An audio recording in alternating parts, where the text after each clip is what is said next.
नमस्कार मित्रांनो, सोप्या शब्दात या चॅनलवर आपले हार्दिक स्वागत आहे. आज आपण RS TV the big picture मराठीमध्ये या भागात India's forex reserves and economy म्हणजेच भारताचा परकीय चलन साठा आणि अर्थव्यवस्था याबद्दल मराठीमध्ये चर्चा करणार आहोत. चला तर मित्रांनो सुरू करूया. या भागाचे अतिथी म्हणजे गेस्ट होते doctor Arvind Virmani, former executive director IMF, Jayant Dasgupta, former ambassador of India at WTO, SC Tripathi, former principal secretary finance Uttar Pradesh. अँकर नेहमीप्रमाणे Frank Rawson Pereira. Frank sir विचारतात SC त्रिपाठी सरांना की what forex reserves really are, म्हणजे फॉरेक्स रिझर्व्स म्हणजे काय, परकीय चलन साठा म्हणजे काय असतो. तर त्यावर SC त्रिपाठी सर उत्तर देतात, म्हणजे त्यांनी फॉरेक्स रिझर्व काय आहे याबद्दल उत्तर नाही दिलं. ते आपल्या कार्यकाळात 1988 ते 89च्या कार्यकाळात गेले, तिथे त्यांनी फॉरेक्स रिझर्व या भागात कसं काम केलं त्यांनी सांगितलं. पण आपण इथे जाणून घेऊया फॉरेक्स रिझर्व काय असते. तर इंडियाज फॉरेक्स रिझर्व म्हणजे परकीय चलन साठ्यात 4 महत्त्वाच्या गोष्टी आहे. म्हणजे कशाचा बनलेला आहे बा फॉरेक्स रिझर्व. तर तो आहे foreign exchange assets. Foreign exchange assets म्हणजे जे बाहेर देशातील चलन आपल्याकडे, जसे डॉलरमध्ये आपण ठेवतो, डॉलर, येन, जापनीज येन, जपानची करन्सी, चायनाची रेनबिनबी, UKची पाऊंड स्टर्लिंग आणि युरो या करन्सीमध्ये ठेवलेलं चलन आहे 463 खरब रुपये किंवा बिलियन डॉलर्स. परत गोल्डमध्ये म्हणजे सोन्यात ठेवलेलं आहे 32.352 बिलियन डॉलर्स US. हे सगळे करन्सी US डॉलर्समध्ये सांगितलेली आहे इथे. SDR special drawing rights with IMF आहे 1.442 बिलियन डॉलर्स आणि 4.278 US बिलियन डॉलरची रिझर्व पोझिशन आहे. स्पेशल ड्रॉईंग राईट्स म्हणजे जेव्हा आपत्कालीन परिस्थितीत आपण हे वापरू शकतो कमी व्याजदरात, हे IMFकडे असतात. आणि रिझर्व पोझिशन म्हणजे हे आपलं IMFचं देणं आहे तेथील काम करण्यासाठी, आणि आपले वोटिंग राईट्स या प्रमाणात ठरतील. म्हणजे आपल्याला IMFमध्ये कोणते चेंज आणायचे असतील तर आपला समजा 2.7 हा इतका वोटिंग शेअर आहे, तर तो या थ्रू ठरवला जातो आपल्या रिझर्व पोझिशन थ्रू. त्याला रिझर्व ट्रान्सपोजिशन म्हणतात. पुढे SC त्रिपाठी सर म्हणतात की मेनली म्हणजे फॉरेक्स रिझर्व किती जास्त चांगला आहे, म्हणजे कितपर्यंत तो चांगला आहे. तर हे मोजलं कशात जातं असं, तर मग ट्रिलियनने आपण पैसे ठेवू नाही, तर ते इम्पोर्ट कवरनी मोजलं जातं. सध्या आपल्याकडे हा जो 500 बिलियन डॉलरचा रिझर्व जमा झालेला आहे, हा कमीत कमी आतापासून समजा आपल्या सगळे बाहेरून येणारी इन्व्हेस्टमेंट जरी थांबली तरी आपण 1 वर्ष तक धरू शकतो मित्रांनो. म्हणजे 1 वर्ष ह्या पैशात आपलं चालू शकते. इम्पोर्ट म्हणजे ऑइल झालं, फार्मास्युटिकलसाठी API झाले, इलेक्ट्रॉनिक्स कंपोनंटचे पार्ट झाले, हे सगळं आपण इम्पोर्ट करू शकतो एवढ्या 1 वर्षासाठी. समजा युद्धजन्य परिस्थिती आली एखाद वेळेस, काही एक्सटर्नल शॉकच आला, तर हे सगळे पैसे 1 वर्ष वापरू शकतो. मित्रांनो, हा जो 500 बिलियन डॉलरचा जो जी जर्नी आहे ती खूप लांब आहे. कारण 1991मध्ये आपली अशी कंडिशन होती, आपल्याकडे 1 हप्ता किंवा 1 आठवडा पण आयात करायचं पैसे नव्हते. आणि आता 1 वर्षापर्यंत नक्कीच हे एकदम सराहनीय आहे. पुढे याच्या म्हणजे फायनान्शियल स्टॅबिलिटी जी असते, फायनान्शियल सिस्टीमची स्टॅबिलिटी याकडे जास्त दुर्लक्ष असतो. म्हणजे फॉरेक्स रिझर्व असं समजा तुम्ही की आपल्या जे फिक्स्ड डिपॉझिटमध्ये आपण जसे पैसे ठेवतो त्याचं काही आपल्याला रेग्युलर काम नसते, पण ते आपल्याला एक कॉन्फिडन्स देत असते, आपल्या घरच्यांना म्हणा, आपल्याला म्हणा, की काही संकटकाळी परिस्थिती आली, कोणाचं काही झालं, दुर्दैवी न हो, देव न करो पण काही हो, पण समजा झालं कोणाचं काही वाईट, तर तिथे आपण ते पैसे संकटकालीन परिस्थितीत वापरू शकतो. नेहमी आपण त्याला हात नाही लावत. तसंच आपल्या फॉरेक्स म्हणजे आपल्या देशाचं जे संकटकालीन धन आहे म्हणा, त्याला आपण फॉरेक्स रिझर्व म्हणू मित्रांनो. तर पुढेचा क्वेश्चन घेऊया आपण की forex reserves rising despite slowdown in the economy. Frank sir विचारतात अरविंद विरमानी सरांना, जे की फॉर्मर एक्झिक्युटिव्ह डायरेक्टर राहिले IMFचे. त्यांना विचारतात की आता आता तर आपल्याला माहीत आहे की अर्थव्यवस्थेत स्लोडाऊन आहे, तरी मग हे फॉरेक्स रिझर्व का बरं वाढून राहिले.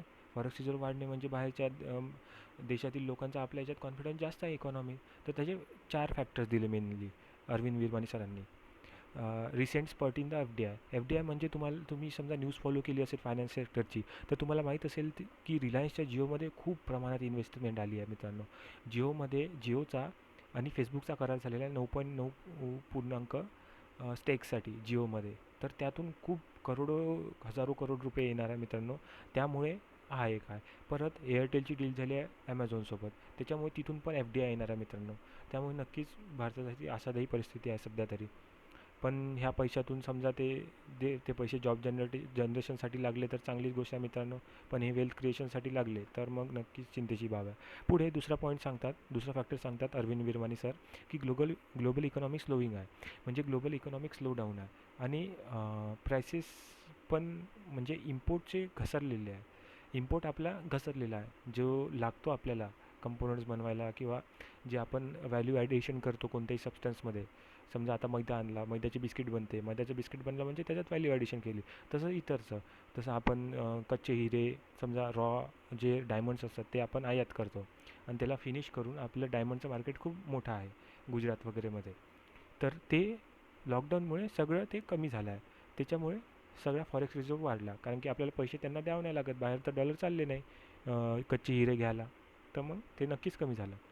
परत एक अजून फॅक्टर आहे मित्रांनो, आपण बघितलं असेल एखाद 15-20 दिवसापूर्वी तुम्ही बघितलं असेल की ऑइल प्राइसेस निगेटिव्ह, म्हणजे निगेटिव्ह 35-34 डॉलर प्रति बॅरलपर्यंत पोहोचल्या होत्या. ते तर टेक्निकल थोडा फॉल्ट होता मित्रांनो, पण तरी खूप प्रमाणात कमी झालेल्या होत्या.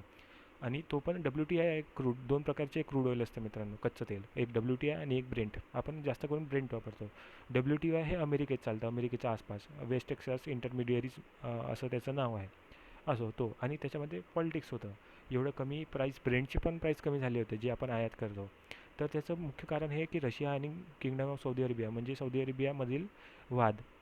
तो वाद इतका विकोपाला गेला की म्हणजे दुसऱ्याचं कॉम्पिटिशन कमी करण्यासाठी रशियाने इतके प्राईस खाली करून ठेवले की त्याचा आपल्याला नक्कीच फायदा झालेला आहे. आणि चौथा फॅक्टर सांगितलेला आहे लॉकडाऊन. लॉकडाऊनमुळे सगळे व्यवहार ठप्प पडले आहे. फक्त 60% इकॉनॉमी, म्हणजे 40% इकॉनॉमी सुरू होती, ते पण इसेन्शियल कमोडिटी. 60% इकॉनॉमी पूर्णपणे बंद होती. एसेन्शियल्सवाले चालले होते. जे फक्त ॲम्ब्युलन्सला, समजा डिफेन्सवाल्यांना, पोलीसवाल्यांना जितकं पेट्रोल लागते तेवढंच पेट्रोल चालू होतं. पेट्रोल म्हणा किंवा इतर जे व्यवसाय होते ते बंद होते. त्यामुळे इम्पोर्ट्स नक्कीच कमी झालेला असेल. तर हे 4 फॅक्टर मुख्यतः सांगितले आहे की अर्थव्यवस्थेत स्लो डाऊन असताना फॉरेक्स रिझर्व वाढण्याचे, अरविंद विरमानी सरांनी. पुढे फ्रँक सर विचारतात जयंत दासगुप्ता सरांना की impact of September 2019 corporate tax rate cut on current forex reserve. म्हणजे गेल्या वर्षी सप्टेंबर महिन्यात कॉर्पोरेट टॅक्स रेट कट झाला होता, तर त्याचा ह्या फॉरेक्स रिझर्ववर काय परिणाम झाला. कॉर्पोरेट टॅक्स म्हणजे जो नवीन म्हणजे कंपन्या असतात त्यांच्यावर जो टॅक्स लागतो मित्रांनो, तो 10%नी कमी केलेला होता मागच्या सप्टेंबर महिन्यात निर्मला सीतारामन यांनी.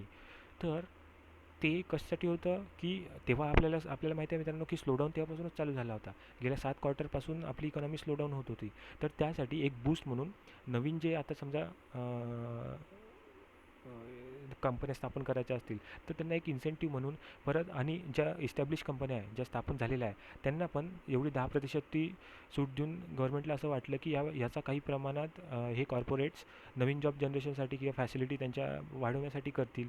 तर कितपर्यंत ते शक्य झालं आहे ते आपल्याला माहीत नाही. पण त्याचा जयंत दासगुप्ता सर म्हणतात की ह्या कॉर्पोरेट टॅक्स रेट कटच्या सप्टेंबर 2019च्या जास्त काही फरक आता इतक्या लवकर पाहायला नाही भेटणार. हे आपण खूप जास्त लवकर जज करता याला थोडा वेळ द्यावा लागेल.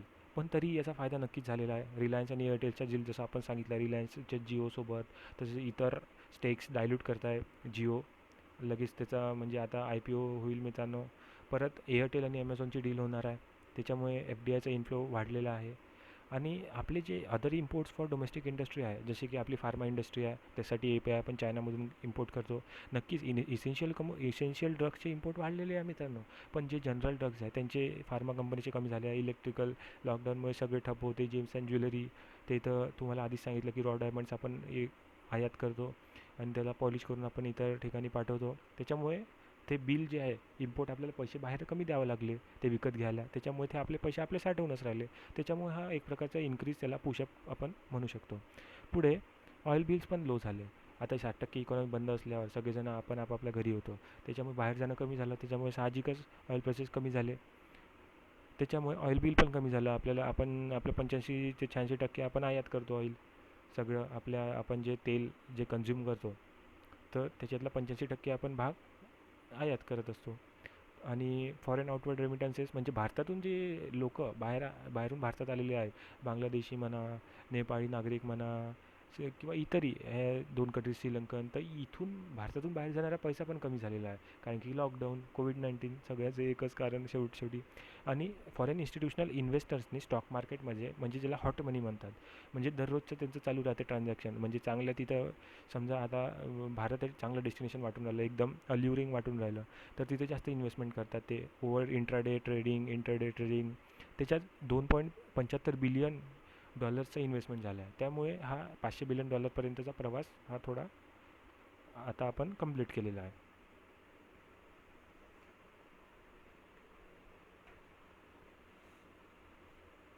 पुढे फ्रँक सर म्हणतात की significance of rise in forex reserves and meaning for the economy. म्हणजे फॉरेक्स रिझर्व आता वाढले तसंही, परकीय चलन साठा वाढला तसंही, पण याचा म्हणजे काय अर्थ होतो इकॉनॉमीसाठी, याचं काय सिग्निफिकन्स आहे. तर हे याच्यावर त्रिपाठी सर म्हणतात की लार्जर फॉरेक्स रिझर्व म्हणजे जास्त परकीय चलन साठा असल्यावर मोर स्टॅबिलिटी कशी मित्रांनो आपल्याला माहिती आहे. रुपीची व्हॅल्यू डॉलरशी लिंक आहे, ठीक आहे. आणि डॉलर हा परकीय चलन साठ्याचा नक्कीच भाग आहे. त्याच्यामुळे समजा एक जास्त प्रमाणात आपल्याला रुपी खाली पण डेप्रिशिएट नाही करता येत, म्हणजे त्याची व्हॅल्यू समजा घसरायला लागली रुपीची, तर ती आपल्या एक्सपोर्टसाठी तर चांगली आहे. पण आपल्याला माहीत आहे की आपल्या ऑइलच्या 85% भाग इम्पोर्ट करतो. तर ते बिल कमी आणण्यासाठी आपण डॉलर हे ओतू शकतो मार्केटमध्ये. RBI ही ओतते, म्हणजे त्याला इंटरव्हिनिंग म्हणतात RBIचं, रुपीची प्राईस स्टेबल आणण्यासाठी. म्हणजे जास्त फ्लक्च्युएशन नाही होत, म्हणजे एकदम कमी होऊन राहिलं, जास्त होऊन राहिलं, त्यामुळे इन्व्हेस्टरचा जो कॉन्फिडन्स असतो भारतीय अर्थव्यवस्थेतला, तो डळमळतो. त्यामुळे करन्सी ही नेहमी स्टेबल पाहिजे. आणि त्याच्यामुळे मोर कॉन्फिडन्स जनरेट होतो. जास्त फॉरेक्स रिझर्वमुळे इन्व्हेस्टर जास्त येतात, जास्त पैसा जनरेट करतो, इकॉनॉमीची चक्का लवकर सुरू होईल, असं ते चक्र आहे. आणि इम्युन टू एक्सटर्नल शॉक्स, म्हणजे एक्सटर्नल शॉक समजा आलं आहे, समजा न करो तर युद्ध झालं कुठं, किंवा काही आपल्या भारत देशाची ट्रिटी झाली, मधात ऑइल टँकर गल्फ कंट्रीजच्या तिथे वॉर सुरू झालं, इराणचं वगैरे समजा, तर आपल्याला आहे बा 1 वर्ष काही ना काही करून आपलं पुरते $500 बिलियन एवढं आहे. त्याला इम्पोर्ट कवरनुसार मोजतात. वी शूड आता आपण त्रिपाठी सरांनी म्हटलं, म्हणजे चुकीनं सांगितलं असेल की आपण 3ऱ्या पोझिशनवर आहो, पण आपण सध्या 5व्या पोझिशनवर आहो फॉरेन एक्सचेंज रिझर्वमध्ये. की पहिल्या नंबरवर चायना, तुम्ही बघू शकता $3 ट्रिलियन. त्याच्यामुळे आफ्रिका, लॅटिन अमेरिकापर्यंत पोचला आहे. आणि पैसे घ्या तुम्ही बस आणि कर्जबाजारी व्हा, असं त्याचं धोरण आहे. दुसऱ्या नंबरवर Japan $1.3 trillion, Switzerland $800 billion, Russia $500 billion, $565 billion, आणि आपला आपण भारत 5व्या नंबरवर $501 बिलियन. तर इतके आपले रिझर्व्स आहे. तर आता हे रिझर्व्स आहेत, एक लिमिटच्या नंतर आपण हे रिझर्व्स वापरले पाहिजे, असं त्रिपाठी सर म्हणतात. कुठे वापरणार आहे, तर बाहेर जे ऑइल फील्ड्स आहे, आता आपल्याला माहिती आहे 85% आपण ऑइल आयात करतो, तर ते त्याच्यात प्रॉफिट ते मोजतात. त्याच्यापेक्षा आपणच बाहेर देशाशी करार केला, आपली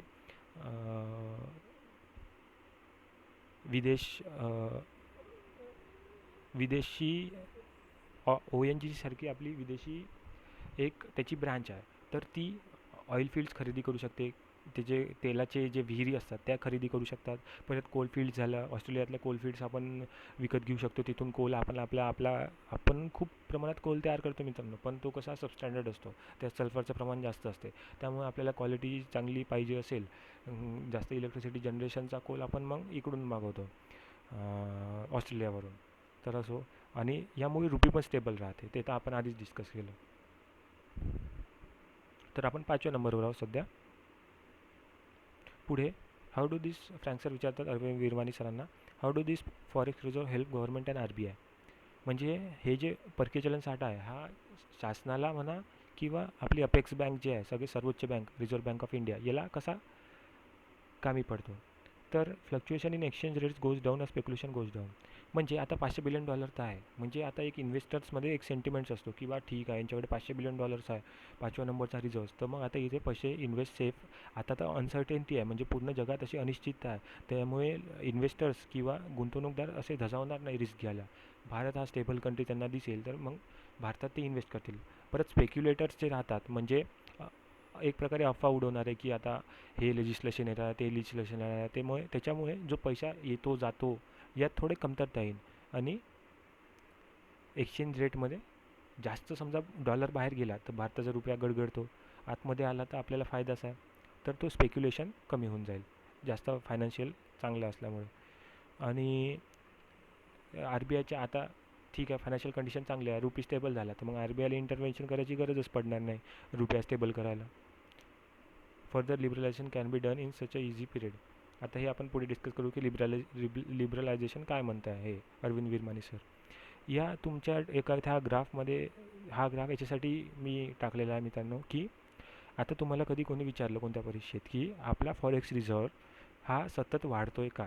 आता आपल्याला तर माहिती आहे वाढते आकडेच आपण पाहिले आहे, त्याच्यामुळे आपण ट्रेंड विचारतात. तर ट्रेंडमध्ये आपण समजा यस टिक केलं तर चुकीचं होणार, कारण की तुम्ही बघून राहिले की 2019मध्ये हे कमी झालेलं आहे, म्हणजे 2018मध्ये वाढलेलं आहे, मग परत कमी झालं, मग वाढलं, मग परत कमी झालं, मग आता 500 बिलियनपर्यंत वाढलं. त्याच्यामुळे अशा खालीवरचा ट्रेंड आहे, सलग वाढत नाही आहे मित्रांनो. ठीक आहे. तर पुढे the what does the R B I do with this reserve, म्हणजे आर बी आय ह्या रिझर्व परकीय साठ्यासोबत काय करते. तर यात आपण आधी डिस्कस केलेले जयंत दासगुप्ता सर सांगतात की assets, gold, S D R आणि रिव्हर्स ट्रान्सपोजिशन या 4 भागात हा आपला जो परकीय चलन साठा तो असतो. ॲसेट्स म्हणजे foreign currency assets, dollar, euro, yen, renminbi ह्या प्रमाणात आपले पैसे असते. परत गोल्ड, सोनं, एस डी आर म्हणजे आय एम एफसोबत जे स्पेशल ड्रॉईंग राईट्स, म्हणजे आपल्या न करो कोणती परिस्थिती आली तर आपण तिथून ह्या एस डी आर थ्रू आपण लोन घेऊ शकतो तिथून. आणि रिव्हर्स ट्रान्सपोजिशन म्हणजे आपला वोटिंग राईट समजा एक प्रकारे आय एम एफचा, एवढंच तुम्ही समजून घ्या. आणि त्याबद्दलचं अर्निंग काही जास्त नसते. म्हणजे आता तुम्ही समजा फॉरेन करन्सी ॲसेट्समध्येही त्याचे भाग आहे. फॉरेन करन्सी ॲसेट्स आता आपल्या 500 बिलियन डॉलरपैकी 460 बिलियन डॉलर्स म्हणजे जवळपास 460 बिलियन डॉलर्स हे फॉरेन करन्सी ॲसेट्समध्ये आहे. त्या 460 बिलियन डॉलर्सपैकी 64% हे ट्रेजरी बिल्समध्ये आहे. कुठच्या? जर्मनी, युनायटेड स्टेट्स ऑफ अमेरिकाच्या. आता ट्रेजरी बिल्स म्हणजे बॉन्ड्स, एक प्रकारे बॉन्ड्स असतात त्या गव्हर्नमेंटचे. ते गव्हर्नमेंट बॉन्ड इश्यू करते, म्हणजे आपल्याला बॉन्ड्स म्हणजे एक कागद का त्याच्यावर लिहून देते का याच्यावर एवढा तुम्ही समजा 100 रुपये देता, 100 रुपयाचा बॉन्ड घेऊन राहिलो आपण, तर 100 रुपये बाद दिले आहे ना, आणि यांच्याकडून आता यांना इंटरेस्ट देणे आहे पर्टिक्युलर पिरियडनंतर, 1 वर्ष 2 वर्षानंतर. तर लिहिलेला कागद 1 वर्षानंतर जाल तर 100 रुपयाचे 110 120 जे काय भेटायचे ते भेटेल, तर त्याला बॉन्ड म्हणतात. आणि त्याला ट्रेजरी बिल्स म्हणतात युनायटेड स्टेट्स अमेरिकामध्ये. ते आपण 64% इन्व्हेस्ट केलेले आहे डॉलर्समध्ये. आणि 460 बिलियन डॉलर्सचे 28% हा सेंट्रल बँकेत डिपॉझिट आहे. आता कोणती सेंट्रल बँक? तर फेडरल रिझर्व्ह आहे युनायटेड स्टेट्सची, आणि बँक ऑफ इंग्लंड आहे. त्यांच्याकडे आपण हे पैसे ठेवलेले आहे हार्ड कॅशमध्ये. तर याचा काही जास्त रिटर्न नाही येत, जास्त 1% कमी रिटर्न येतो मित्रांनो. आणि 60% उरलेले ते अदर्समध्ये इन्व्हेस्ट केले आहे 460 बिलियन डॉलर्सचे. तर पुन्हा मी एकदा रिपीट करतो की 460 बिलियन डॉलर्स हे आपण फॉरेन करन्सी ॲसेट्समध्ये ठेवले आहे. पार्ट 1मध्ये येत्या फॉरेन करन्सी ॲसेट्समध्ये जवळपास 460 बिलियन 500पैकी. ठीक आहे. आता ह्या 460 बिलियनचे मी तुम्हाला सांगितलं की ह्या 460 बिलियन डॉलर्सपैकी 64% ट्रेजरी बिल्स म्हणजे बॉन्ड्स, यू एसचे, जर्मनीचे. ठीक आहे. बॉन्ड्स म्हणजे ते सांगितलं कागद लिहून देते, इंटरेस्ट द्यावं लागते. आणि त्याच्यातलं मग याच्यातलेच 28% उरलेले ते bank of federal reserve United स्टेट्सची जे रिझर्व्ह बँक आहे तिथे, आणि बँक ऑफ इंग्लंड अशा ज्या रिझर्व्ह बँक आहे इतर देशाच्या त्याच्यात ठेवतो आपण.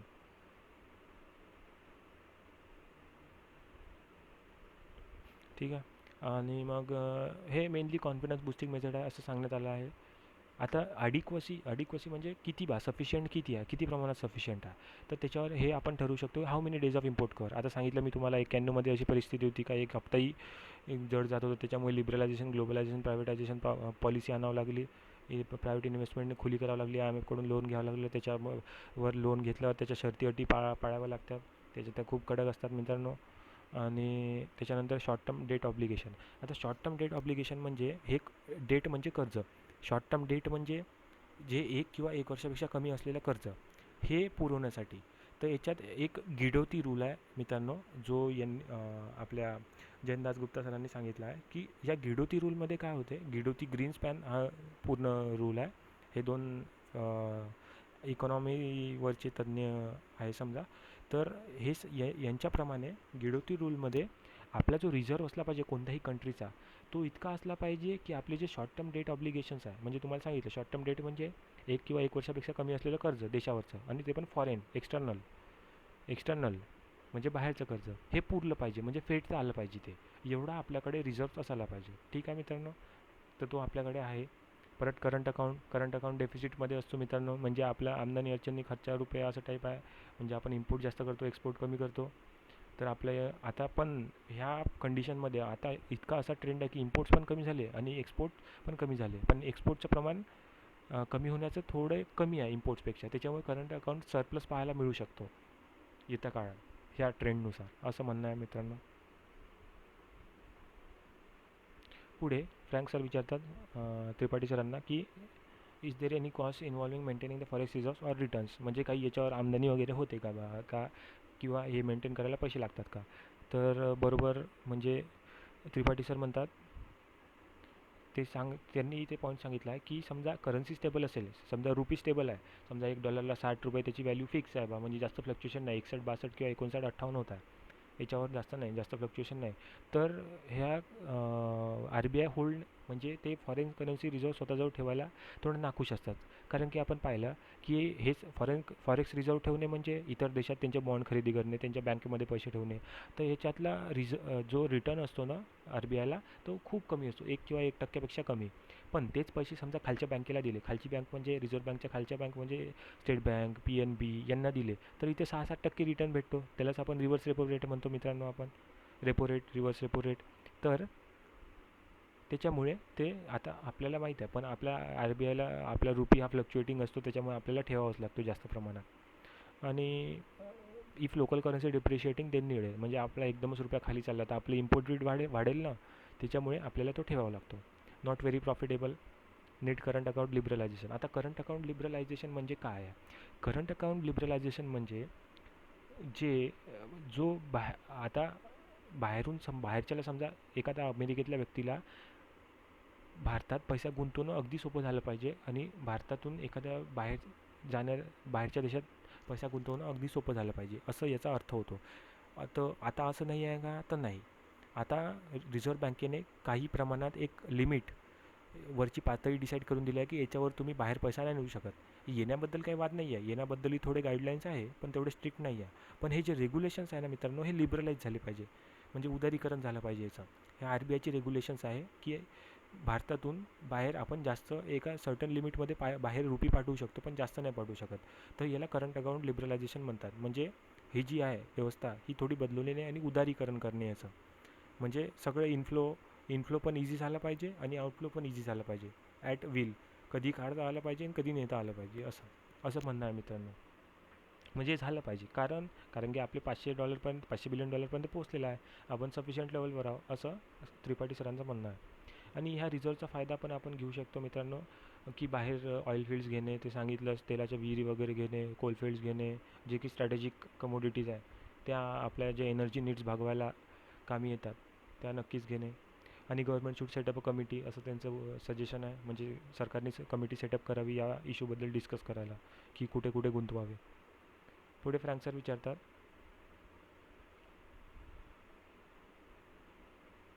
How do we really make best use of our forex reserves, म्हणजे आपण आपल्याजवळ आता परकीय चलन साठाचा आहे, तर याचा जास्तीत जास्त चांगल्या प्रकारे वापर, ज्याच्याकडून आपल्याला फायदा पण होईल, ते याचा हा कसा करावा. तर current trade CSR plus may be, म्हणजे आता जो सध्याचा ट्रेंड आहे, लॉकडाऊनमुळे पूर्ण अर्थव्यवस्था बसली आहे, त्याच्यामुळे करंट अकाउंट सरप्लसमध्ये जाऊ शकते मित्रांनो. तर ते तर आपलं आधीच डिस्कशन झालं आहे. आणि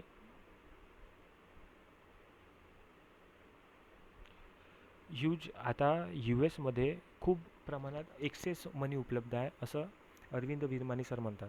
त्यामुळे आता इन्व्हेस्टमेंट, ते तिथचे लोक इन्व्हेस्टमेंटसाठी जागा बघतात, तर भारतासारखी चांगली आता त्यांचा आशादायी जागा कुठे भेटणार नाही, त्यामुळे येत्या वर्षभरात हा एक्सेस वाढणारच आहे. आता हे मॅनेज करायसाठी, हा फॉरेक्स रिझर्व यूज करायसाठी हाय लेवल एक्सपर्ट कमिटी बनवावी आणि कॅपिटल अकाउंट लिबरलायझेशन जास्त करावं, असं अरविंद विरमानी सर म्हणतात. पुढे कन्क्लुडिंग रिमार्क्स विचारले जातात जयंत दासगुप्ता सरांना. तर ते म्हणतात की करंट अकाउंट लिबरलायझेशन तेच हा महत्त्वाचा पॉईंट आहे मित्रांनो. म्हणजे करंट अकाउंट लिबरलायझेशन म्हणजे आपल्या मनमर्जीने आपण पैसा काढू शकलो पाहिजे आणि तिकडे टाकू शकलो पाहिजे. इन्व्हेस्टरच्या मनमर्जीने. त्याला कोणते रेग्युलेशन नसले पाहिजे, म्हणजे कमीत कमी रेग्युलेशन असले पाहिजे.